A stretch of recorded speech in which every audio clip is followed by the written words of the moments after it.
Asubuhi ya hii leo, jeshi la polisi limewatawanya kwa nguvu wananchi waliokusanyika nje ya mahakama wakitaka kufuatilia mwenendo wa kesi ya uhaini inayomkabili mwenyekiti wa Chama cha Demokrasia na Maendeleo Chadema, Tundu Lissu.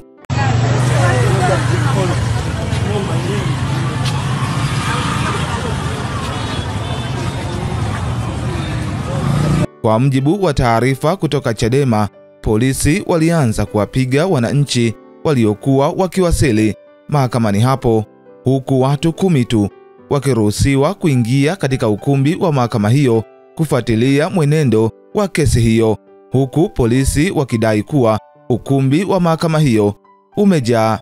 Taarifa ya Chadema imeongeza kuwa tukio hilo limepelekea majeruhi kadhaa, ambapo baadhi ya wananchi walijeruhiwa vibaya na kupelekwa hospitali kwa ajili ya matibabu.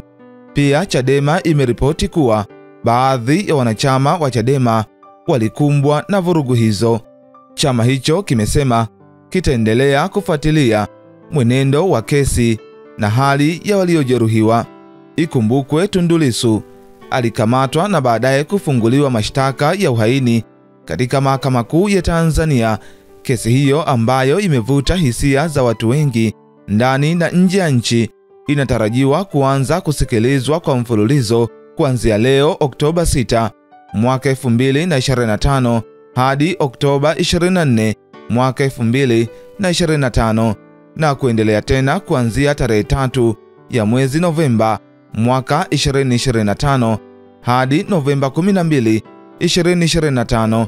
Kwa mjibu wa taarifa iliyotolewa na Chama cha Demokrasia na Maendeleo Chadema, upande wa Jamhuri unatarajiwa kuwasilisha mashahidi takriban 30 pamoja na vielelezo 11 vitakavyotumika mahakamani hapo kama sehemu ya ushahidi wao. Chadema imesema maandalizi yote muhimu yamekamilika rasmi na Tundu Lissu yuko imara na tayari kushiriki kikamilifu katika hatua zote za usikilizwaji wa kesi hiyo.